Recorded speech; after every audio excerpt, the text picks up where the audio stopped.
बिस्मिल्लाहिर्रहमानिर्रहीम अस्सलाम वालेकुम। आज की वीडियो में आपके साथ शेयर करना है कि इलामा इकबाल ओपन यूनिवर्सिटी में आप किस तरीके से एडमिशन के लिए अप्लाई कर सकते हैं और कंप्लीट एडमिशन की वीडियो होगी, स्टेप बाय स्टेप बताऊंगा इंशाल्लाह। ये फ़िलहाल मैं matric FA BA MA MSc MPhil PhD सभी के लिए सेम तरीके का रहेगा। सबसे पहले आपने आ जाना है लिंक पर जिसका नाम है admission.ors।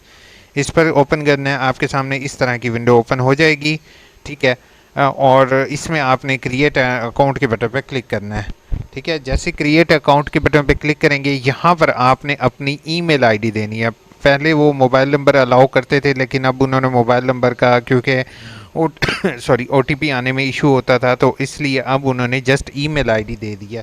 यहाँ पर ईमेल, अच्छा, ईमेल आईडी मैं तो कहूँगा जीमेल से अपनी ईमेल आईडी बना ले, वेल एंड गुड है। नहीं तो गूगल प्ले स्टोर पे आपकी ऑलरेडी जीमेल आईडी बनी होगी। ठीक है, अगर नहीं होता तो ये वैसे मैं आपको दिखाने के लिए टेम्प मेल को यूज़ कर रहा हूँ। ठीक है, क्रिएट अकाउंट के बटन पर क्लिक करेंगे, आपके सामने इस तरह का डायलॉग बॉक्स आएगा। हमने इसको ओपन करना है। यहाँ पर इलामा इकबाल ओपन यूनिवर्सिटी की तरफ से एक मेल आएगी आपको ईमेल आईडी पर। अब दो काम कर सकते हो, या तो इस लिंक को कॉपी करके डेस्कटॉप पर यहाँ पर पेस्ट कर दो, या इस क्लिक नाउ के बटन पर क्लिक करो। अब ये क्या है, your account is activated. Login के लिए यहाँ पर क्लिक करें। ठीक है, अब ये लॉगिन के लिए, अच्छा, लॉगिन के लिए मैंने क्लिक कर दिया। अब क्लिक करने के बाद फिर अब दो आपके सामने ऑप्शंस आएंगे। अगर इस तरह का व्यू ना हो, तीन डॉट पर क्लिक करके डेस्कटॉप व्यू कर लो। अच्छा, पहला है फेस टू फेस प्रोग्राम। अब फेस टू फेस क्या है, और दूसरा है ओपन डिस्टेंस लर्निंग। अब ये क्या चीज़ है, ये बेटा वो प्रोग्राम है जिसके लिए आपको इस्लामाबाद आकर क्लासेस लेनी पड़ेंगी। ठीक है, और नीचे है डिस्टेंस लर्निंग। ये वो प्रोग्राम है जो आप घर पर बैठ के तालीम हासिल करते हो और आपको यूनिवर्सिटी जाने की ज़रूरत नहीं है, सिर्फ पेपर देने के लिए जाना पड़ता है। अच्छा, अब फेस टू फेस में जो पहला है वो है मैट्रिक। ठीक है, दरस निज़ामी, ये ODL मूड पे हैं, लेकिन SSC मैट्रिक के कुछ कोर्सेज़ हैं वो इसमें एलिजिबिलिटी हम देख लेते हैं। एलिजिबिलिटी क्या चीज़ है, एलिजिबिलिटी याद रखिएगा कि एलिजिबिलिटी ये है कि आप आया वो कोर्स कर सकते हो या नहीं कर सकते। ठीक है, तो इसके लिए एलिजिबिलिटी क्राइटेरिया यहाँ पर दिया हुआ है, ये आपने मस्ट चेक करना है। जनरल के लिए आपको जो है वो हम ऑटो कैड का डिप्लोमा देखते हैं, तो मिडिल का सर्टिफिकेट, 8th क्लास का सर्टिफिकेट विथ 33% नंबर लाजमी है। अच्छा, अब इसमें जो है जो भी आपने प्रोग्राम के लिए अप्लाई करना हो, जैसे BS प्रोग्राम है, आप इस्लामाबाद से बिलोंग करते हो, ADP प्रोग्राम है, ADA प्रोग्राम है, ये सारे प्रोग्राम जो रेगुलर बेसिस पर हैं हम ये देखते हैं। आजकल जो हमारा मेन है वो हमारा BA के लिए अप्लाई कर रहा हूँ, लेकिन आपने अगर BEd के लिए अप्लाई करना है या BS के लिए अप्लाई करना है तो आपने इसी ऑप्शंस में से ही सिलेक्ट करना है। अच्छा, तो गलत ऑप्शन सेलेक्ट हो जाए, परेशान होने की ज़रूरत नहीं है, क्योंकि आप बाद में उसको चेंज कर सकते हो। ठीक है, अच्छा, इसमें जो सबसे पहले है वो HSC, ये मैट्रिक के लिए ऑप्शन इस्तेमाल हो रहा है। ये FA के लिए HSC यूनिवर्सिटी से नंबर रिक्वेस्ट होगी, यहाँ पर आप FA लिख दें या FSC लिख दें, वो ज़्यादा बेहतर है। ठीक है, उसके बाद डिप्लोमा है, उसके बाद सर्टिफिकेट है लाइब्रेरीशिप का, उसके बाद सर्टिफिकेट है, ये BEd, ओल्ड BEd का मुराद ये है, पुराना BEd है। उसके बाद ADA प्रोग्राम है, BS प्रोग्राम 4 ईयर है, BBA 2.5 ईयर, BS 2 ईयर और रेलिवेंट डिसिप्लिन। ठीक है, उसके बाद 2 ईयर एसोसिएट डिग्री प्रोग्राम है। ठीक है, उसके बाद BEd 2.5 ईयर है हमारे पास। उसके बाद हमारे पास पोस्ट ग्रेजुएट सर्टिफिकेट हैं और PhD फेस टू फेस। अब इन्होंने एक चीज़ गड़बड़ की है, वो मैं आपके सामने दिखा रहा हूँ बेटा। इसमें आपने एक चीज़ देखना है, F2F PhD, और ये F2F PhD उन्होंने यहाँ पर भी दे दिया। ठीक है, इसकी हम एलिजिबिलिटी देखते हैं तो याद रखना है कि ये जो PhD है ये रेगुलर प्रोग्राम है, लेकिन उन्होंने इसको डिस्टेंस में डाल दिया। ठीक है, तो आपने इसको जो है ना ODL और इस पर थोड़ा सा फोकस करना है। ठीक है, अब इसमें भी अगर शायद हो सकता है इनसे मिस्टेक हुई हो, हाँ, मिस्टेक ही है असल में ना। पता क्या चीज़ है, हुआ ये है कि कुछ PhD programme regional office base भी हैं। ठीक है, तो उन्होंने इसको यहाँ पर PhD को यहाँ पर भी दे दिया और ऊपर भी दे दिया। अब यहाँ से हम ज़रा एडवर्टाइजमेंट चेक कर लेते हैं, मैं कंफर्म कर लेता हूँ इस चीज़ को, ताकि आप लोगों के लिए उसको मैं चीज़ को क्लियर कर दूँ कि आया यहाँ पर भी PhD और ऊपर भी PhD, इस तरह ये मैट्रिक और ऊपर भी मैट्रिक, इसका क्या रोल है, ये भी मैं आपको अभी क्लियर करके बता देता हूँ। अब यहाँ पर अगर हम पीएचडी की तरफ जाएं तो पीएचडी में हमारे पास फुली फंडेड स्कॉलरशिप और पीएचडी हेड ऑफिस बेस है, ठीक है। ये चीज़ याद रखिएगा। बाकी मैट्रिक और एफए का हम चेक कर लेते हैं। मैट्रिक ओपन कोर्सेज, ये अभी फ़िलहाल मैं यूनिवर्सिटी से कंफर्म करता हूँ कि आया ये इशू क्यों है, बल्कि मेरी वीडियो उन तक पहुँच जाएगी, उन्हें पता चल जाएगा कि मैट्रिक ऊपर भी दिया हुआ है, मैट्रिक यहाँ पर भी है, तो इसको ज़रा से देख के अगर आपने डिस्टेंस पे आपने फोकस यही करना है कि डिस्टेंस पर ही फोकस करना है। अब यहाँ पर हमने अप्लाई कर रहे हैं बीए के लिए, ठीक है। तो यहाँ से बीए सेलेक्ट हो गया, एडीए सेलेक्ट हो गया। सबसे पहला काम आपने हमेशा ये करना है, एलिजिबिलिटी को चेक करना है। एलिजिबिलिटी क्या चीज़ है बेटा, ये है कि आप ना ये देखना चाह रहे हो, अक्सर बच्चे गलती यही करते हैं कि फ़ौरन ऑप्शन सेलेक्ट करेंगे आप और उसको चेक कर लेते हो। कभी ऐसा नहीं करना। क्यों? क्योंकि इसमें ऐसे होता है कि आपने अब जैसे यहाँ पर एडीए इंटरनेशनल रिलेशन में सेलेक्ट करता हूँ, ठीक है। तो एडीए इंटरनेशनल रिलेशन के लिए ये तमाम बच्चे एलिजिबल हैं, यानी कि जिसका 32% होगा वो एलिजिबल नहीं है, ठीक है। अब मैं यहाँ से सेलेक्ट करता हूँ बिज़नेस एडमिनिस्ट्रेशन, ठीक है। तो आपकी ये डिग्रीज़ होना लाजमी है, ठीक है। ये जो नीचे डिग्रीज़ मेंशन है ये होना लाजमी है। अच्छा, इसी तरह हिस्ट्री, मैथ कम्युनिकेशन, ये वैसे ज़्यादातर इस्तेमाल उसके लिए होगा जो कि आगे फर्दर BS 2.5 ईयर के लिए करेंगे उनके लिए। चलो मैं एलिजिबल हो गया हूँ, मैं इसको सेलेक्ट करता हूँ और सेलेक्ट करके हम नेक्स्ट करते हैं। अब यहाँ पर नेक्स्ट करने के बाद यहाँ पर आप देख रहे हो कि प्रोग्राम ऐड हो गया, नॉट सबमिटेड आ गया। हमने इसको ओपन कर लेना है। अब ओपन करने के बाद सबसे पहला काम आपने डिग्री सेलेक्ट करना है। अच्छा, अब ये जो डिग्री है ना, ये आपने यहाँ पर डिग्री की डिटेल देनी है जो आपकी लास्ट डिग्री होगी। मिसाल के तौर पर अगर मैंने एफए किया हुआ है तो यहाँ पर एफए की डिटेल आएंगी, अगर मैंने बीए किया हुआ है तो यहाँ पर बीए की डिटेल आएंगी, ठीक है। अब मैंने जैसे मिसाल के तौर पर यहाँ पे एफए सेलेक्ट कर लिया, एफए हो गया, ठीक है। और यहाँ से कोयटा बोर्ड सेलेक्ट कर लेता हूँ, यहाँ से मैं इसको सेलेक्ट कर लेता हूँ, यहाँ से पासिंग ईयर। अच्छा, एक चीज़ का ख्याल रखिएगा, पासिंग ईयर और ये सबसे पहले आप, ये तो वैसे मैं रैंडम डाल रहा हूँ। अच्छा, ये मैंने रैंडम अपने मार्क्स की डिटेल वगैरह डाल दी है। यहाँ से मैंने इसको सेव एंड कंप्लीट सेक्शन के बटन पर क्लिक करना है। अच्छा, अब यहाँ पर आप देख रहे हो कि आपका न्यू बॉक्स ओपन हो चुका है जिसमें सबसे पहले आ जाएगा प्रोग्राम, ठीक है। अब हमने प्रोग्राम सेलेक्ट करना है जो हमने जिसमें हमने एडमिशन लेना है। इसमें हमने इंटरनेशनल नहीं हूँ, लोकल सेलेक्ट करूँगा। यहाँ पर ये देख रहे हो आप कितने सारे प्रोग्राम आ रहे हैं। अब जो बच्चे बीएस साइकोलॉजी करना चाहते हैं वो भी इसी को सेलेक्ट करेंगे, BS commerce, BS open courses और जो भी है इसमें उसको वही सेलेक्ट करना पड़ेगा। यहाँ पर जस्ट मैं बीए ओपन कोर्सेज नहीं करना, आपने आर्ट्स एसोसिएट डिग्री के लिए अप्लाई करेंगे, ऐड रिक्वेस्ट के बटन पर क्लिक करेंगे, सेव एंड कंप्लीट सेक्शन के बटन पर क्लिक करेंगे, ठीक है। उसके बाद हम जो है पर्सनल इन्फॉर्मेशन के बॉक्स पर आ जाते हैं। अब ये पर्सनल इन्फॉर्मेशन मैं फिल करता हूँ। तो सबसे पहले स्टूडेंट का नाम आएगा। अच्छा, यहाँ पर एक बच्चे गलती ये करेंगे कि वो अपना नाम जो है वो नाम यहाँ पर कंप्लीट लिख देते हैं, यहाँ पर लास्ट नेम में अपना फादर नेम लिख देते हैं। ऐसे गलती नहीं करना आपने। नेम जो है वो आपका पहला कंप्लीट नेम ऊपर और नीचे आएगा, ये आपका फादर नेम नहीं है, ठीक है। जेंडर यहाँ पर सेलेक्ट करेंगे, आपका जो भी जेंडर होगा। उसके बाद आपका मैरिटल स्टेटस क्या है, पता नहीं यूनिवर्सिटी को मैरिटल स्टेटस की क्या ज़रूरत है। अलबत्ता हो सकता है कि फीमेल्स जिनका जो है अगर आईडी कार्ड हस्बैंड के नाम से बना होगा तो वो यहाँ पर अपना मैरिटल स्टेटस देंगी ताकि इन फ्यूचर डिग्री के लिए इशू ना फेस करना पड़े। उसके बाद डेट ऑफ बर्थ आ जाएगी आपकी। उसके बाद मुस्लिम और डिसेबिलिटी कोई है। उसके बाद फादर नेम अलाइव और यहाँ पर फादर का मोबाइल नंबर आ जाएगा। उसके बाद इसको गार्डियन को सेम कर दें, अगर आपके फादर की डेथ हो चुकी है तो अपने जो भी आपका लीगल गार्डियन है आप उसकी इन्फॉर्मेशन आएगी। उसके बाद पाकिस्तान आ जाएगा। उसके बाद शनाख्ती कार्ड नंबर आ जाएगा, आपका जो भी प्रोविंस हो डिस्ट्रिक्ट हो आपने वो देना है। उसके बाद रूलर, उसके बाद जो मेलिंग एड्रेस है इसको भी सेम कॉपी कर देते हैं। अच्छा, इसमें अब एक चीज़ मैं बताता हूँ, जो परमानेंट एड्रेस और मेलिंग एड्रेस इसमें क्या डिफरेंस होता है। परमानेंट एड्रेस का मतलब ये होगा कि वो आपका परमानेंट एड्रेस है जो आईडी कार्ड पर है।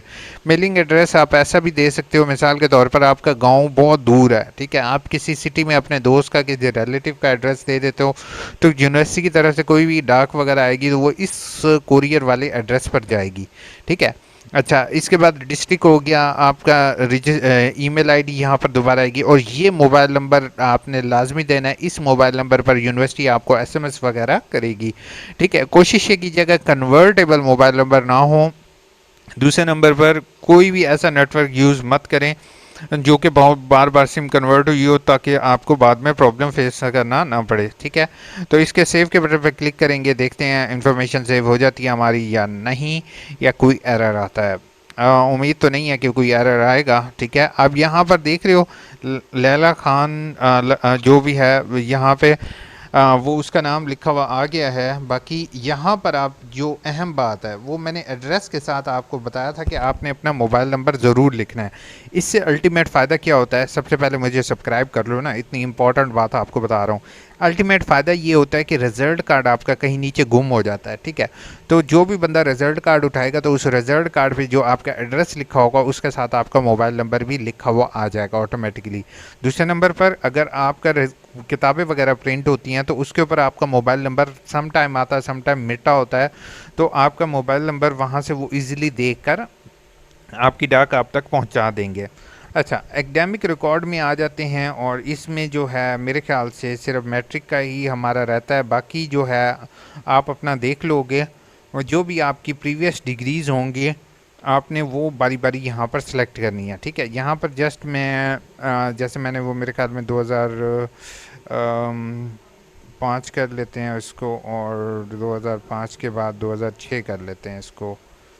ठीक है, वो मैंने 7 कर लेते हैं। ठीक है, और यहाँ पर हमने रैंडम नंबर सेलेक्ट किए हैं। ठीक है, और यहाँ पर हम टोटल नंबर 1000 और ये सिलेक्ट कर लेते हैं। ठीक है, इसको हम कर देते हैं सेव। अब हम देखते हैं ये हमारे पास सेव हो चुका है सेक्शन, दोनों को कंफर्म करते हैं, वेरीफाई करना है हमने। ठीक है, और इसको हमने सेव रिकॉर्ड के बटन पर क्लिक कर देना है। अब ये हमारे पास सेव हो चुका है। अब तीसरे आ जाते हैं प्रोफेशनल एक्सपीरियंस। अगर तो कोई एमफिल पीएचडी कर रहे हैं तो उनके लिए ज़रूरी है, अदरवाइज जस्ट सेव के बटन पर क्लिक करो, ये आपका कंप्लीट हो जाएगा। अब आ जाते हैं कोर्स इन्फॉर्मेशन। इसका स्क्रीनशॉट आपने बना के रख लेना है। ठीक है, इसमें सबसे पहले जो भी आपको कोर्सेज यहाँ पर कहेगा ये इलेक्टिव कोर्सेज है, मतलब एक ही दफ़ा सेलेक्ट करना है, बार बार सेलेक्ट नहीं करने। अब स्टूडेंट जो हैं इसमें सबसे पहले मिस्टेक यही करता है कि वो क्या करता है, यहाँ से मिसाल के तौर पर मैंने सोशियोलॉजी सेलेक्ट किया, सबमिट कर दिया, जान छुड़ाई। ऐसा नहीं करना आपने। आप जो है वो AIUU इन्फो को फॉलो करते हो। आपके साथ ट्रिक ये है कि आपने सबसे पहले आ जाना है यूनिवर्सिटी की वेबसाइट पर। ठीक है, AIOU, हमने AIUU की वेबसाइट खोलनी है, हमने एडमिशन पे जाना है हमने प्रोस्पेक्टस के बटन पर क्लिक करना है और यहाँ से हमने एसोसिएट डिग्री पर क्लिक करना है और यहाँ से BA की प्रोस्पेक्टस खोल लेनी है। अच्छा, इसको खोलने का मुराद ये है, आपको बताने का मकसद ये है कि कभी भी आपने ना अचानक माइंड से कोर्सेज सेलेक्ट करने से पहले सोचना है। ठीक है, कि आया ये कोर्स मैं सेलेक्ट कर रहा हूँ। अब जैसे सोशियोलॉजी 3 क्रेडिट का कोर्स है, मैं गलती से, बहुत से बच्चे गलती ये करते हैं, गलती तो नहीं कह सकते बट ये है कि उनको डबल मेहनत करना पड़ जाती है। अब इसका फ़ायदा क्या है, जब आप प्रॉस्पेक्टस ओपन कर लोगे ना तो सबसे पहला काम आपने यही करना है कि प्रॉस्पेक्टस को अपने पास डाउनलोड करके भी रख लेना है। ठीक है, ताकि इन फ्यूचर अगर यूनिवर्सिटी कोई भी सब्जेक्ट इंक्रीज़ करेगी या डिक्रीज़ करेगी, आपके पास सबूत हो कि भाई देखें मैंने इस ऑटम 2026 में एडमिशन लिया था, मेरे पास ये मेरी प्रॉस्पेक्टस पड़ी हुई है, ये मेरी किताबें हैं जो कि मैंने पढ़नी थी। बाकी आप अगर मज़ीद कोई किताब ऐड कर रहे हैं तो वो मैं नहीं पढ़ूंगा, क्योंकि मुझे जो शुरू में किताबें कही गई मैं सिर्फ वही पढ़ूंगा। अब जैसे आप लोग देख रहे हो कि यहाँ पर कंप्लीट उसकी डिटेल जो है वो बताई गई है, इसको आपने एक दफ़ा पढ़ लेना है। अब यहाँ पर अगर मैं देखूँ, यूनिवर्सिटी से हम्बल रिक्वेस्ट होगी, यहाँ इंग्लिश दे रहे हो, वहाँ उर्दू दे रहे हो। चलो यहाँ से हम कोर्स कोड देख लेते हैं। कोर्स कोड क्या है, शनाख्ती कार्ड नंबर होता है जैसे आपका वैसे ही 1413। ठीक है, यहाँ से हम 1413 देखने की कोशिश करते हैं। यहाँ पर देख रहे हो 1413 3 क्रेडिट कोर्स इमरानियात। ठीक है, इमरानियात कितना है, 3 क्रेडिट का कोर्स इमरानियात अव्वल। अगर मैं ऊपर देखूं तो इमरानियात एक और भी नज़र आ रहा है जो कि है 6 क्रेडिट का। अब समझने की कोशिश करो। अब अगर मैं यहाँ से सिर्फ इमरानियात को सिलेक्ट कर लूँ मिसाल के तौर पर, तो ये याद रखना आप लोग कि यहाँ पर सोशियोलॉजी सेलेक्ट कर लूँ तो फ्यूचर में मुझे 6 क्रेडिट की सोशियोलॉजी पढ़नी पड़ेगी सेकंड सेमेस्टर में, तो मुझे डबल मेहनत करना पड़ेगी। तो मैं कभी भी ऐसे कोर्सेज सेलेक्ट नहीं करूँगा जिसका 6 क्रेडिट भी अवेलेबल हो। मैंने यहाँ पर 3 क्रेडिट का कोई आसान सी बुक जैसे चाइल्ड डेवलपमेंट है, मैं इसको सेलेक्ट कर लेता हूँ और ऐड कोर्सेज के बटन पर क्लिक कर देता हूँ। ठीक है, क्योंकि चाइल्ड डेवलपमेंट की कोई और बुक भी नहीं है और चाइल्ड डेवलपमेंट यहाँ पर मैं पढ़ सकता हूँ। इन फ्यूचर जब मुझे सेकंड सेमेस्टर में रखना होगा तो मैं एक सोशियोलॉजी 6 क्रेडिट की रख लूँगा और साथ ही साथ एक सोशियोलॉजी मैं रख लूँगा जिसकी 3 क्रेडिट हैं। तो मैं एक बुक की तैयारी करूँगा, ऑटोमेटिकली मेरे से दोनों किताबों की तैयारी हो जाएगी। और अगर 6 और 3 देखो तो 9 क्रेडिट का मतलब 3 किताबों की तैयारी ईजिली हो जाएगी। अच्छा, अब यहाँ पर मुझे फ़ीस टोटल 6,900 दिखा रहा है, मैं इसको सेव कर लेता हूँ। ठीक है, 6,900 फ़ीस मेरी कैलकुलेट हो गई। अब ये आ जाती है जिसमें तस्वीरें हैं। अब ये याद रखना है कि 500 केबी से कम किस साइज़ हो, 500 एमबी नहीं है, ये 500 केबी थे। इसमें सबसे पहले आपने अपनी रीसेंट तस्वीर, रीसेंट शनाख्ती कार्ड नंबर, लोकल डोमिसाइल, अगर आपका डोमिसाइल ना हो तो ज़रूरत नहीं है, बे फॉर्म या शनाख्ती कार्ड ज़रूरी है। फादर का शनाख्ती कार्ड अपलोड करने की ज़रूरत नहीं है, लाजमी नहीं है। यहाँ पर सिर्फ मैट्रिक और एफ़ए का आपसे मांग रहा है, बीए का वैसे ही है, इसकी भी ज़रूरत।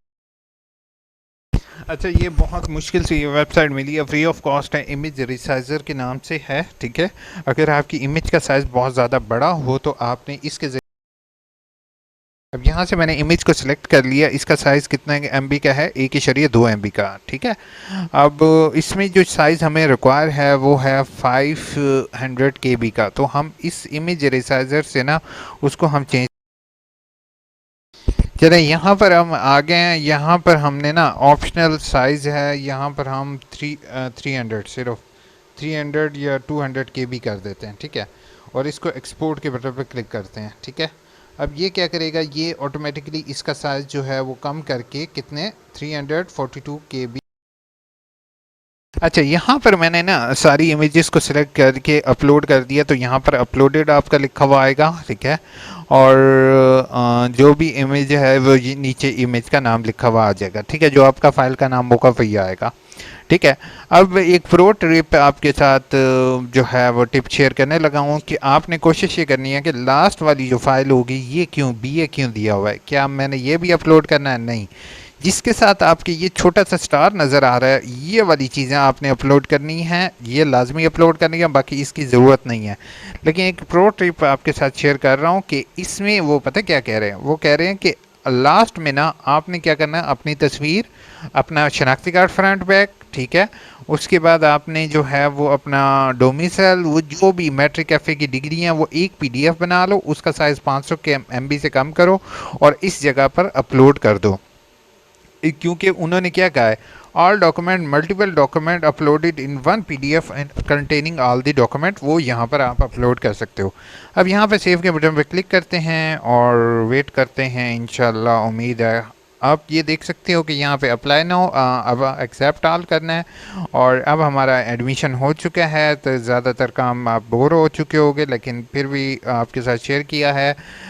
ये सबमिट के बटन पर क्लिक करते हैं और हमारा एप्लीकेशन जो होगी वो यूनिवर्सिटी के खाते में डल जाएगी, हमारा काम हो गया। अच्छा, एमफिल और पीएचडी वाले तालिब इल्मों के लिए ये है कि आपने अभी जैसे ही आप इस तरह से अप्लाई करोगे, सबमिट करोगे, तो आपको जो है वो आपका 500 का या हो सकता है 1500 का, 1000 का चालान जनरेट हो जाएगा। उसके बाद आपका जो पहला चालान जनरेट होगा उसकी वैल्यू थोड़ी होगी। ठीक है, उसके बाद जैसे ही आपका टेस्ट और इंटरव्यू क्लियर हो जाएगा फिर आपका यहाँ पर सेकंड चालान जनरेट होगा जिसको आपने पे करना होगा और आपका वो एडमिशन हो जाएगा। अच्छा, अब ये आपके सामने मैंने चालान फॉर्म डाउनलोड किया है, आप लोग सामने देख सकते हो कि फ़ीस जो है वो यूनिवर्सिटी ने इस टाइम कम की हुई है, 5,710 रुपये आ रही है फ़ीस।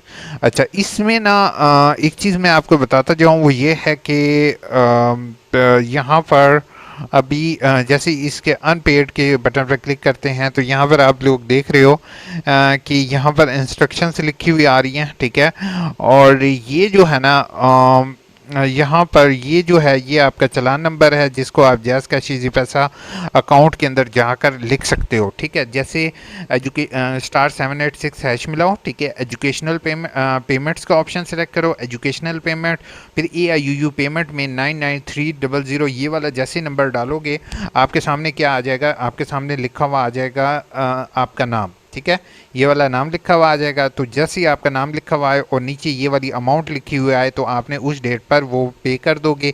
पे करने के बाद आपने यूनिवर्सिटी को कोई भी डॉक्यूमेंट भिजवाने की ज़रूरत नहीं है। आपका जो ये अनपेड लिखा हुआ आ रहा है, ये पेड लिखा हुआ आ जाएगा 1 से 2 दिन तक। ऑटोमेटिकली इसी पोर्टल के ज़रिए आपको यहाँ पर रजिस्ट्रेशन नंबर और आपका पासवर्ड शो होगा।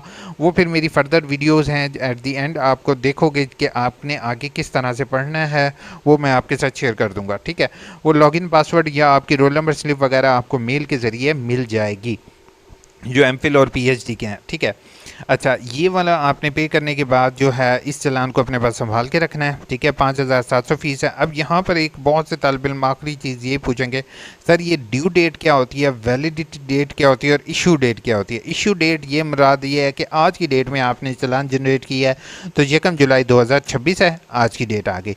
ड्यू डेट का मतलब ये है कि ये चालान जो है वो 11 अगस्त तक भरा जा सकता है। ठीक है, विदाउट लेट फीस, यानी कि जो 11 तारीख तक आपने इस 5710 रुपये भर सकते हो।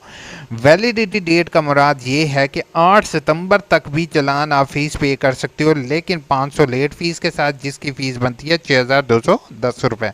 ठीक है, तो आप इसके ज़रिए 6210 रुपये आप पे कर सकते हो, लेकिन वो कब तक है, यानी कि जैसे 11 के बाद 12 अगस्त हो जाएगी तो आपकी फ़ीस हो जाएगी 6210, आपका एडमिशन हो जाएगा।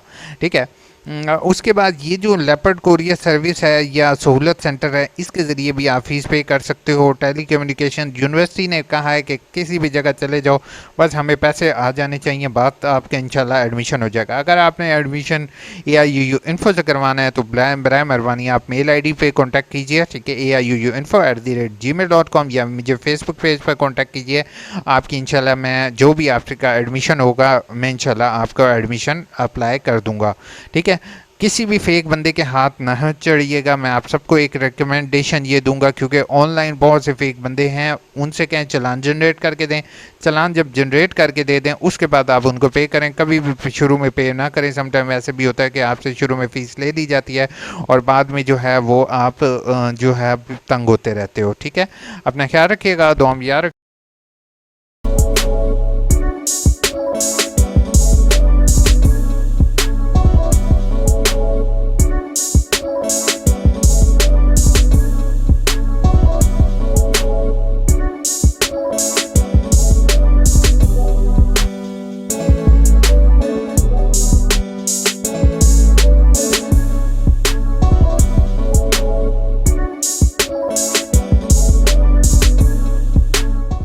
ये वीडियो अच्छी लगी होगी आपको। ऐसी इन्फॉर्मेटिव वीडियो के लिए यूयू इन्फो को प्लीज़ सब्सक्राइब ज़रूर कीजिए। एक सब्सक्राइब करने से जो है वो मुझे मोटिवेशन मिलेगी और मज़ीद ऐसी वीडियोस बनाता रहूँगा। शुक्रिया।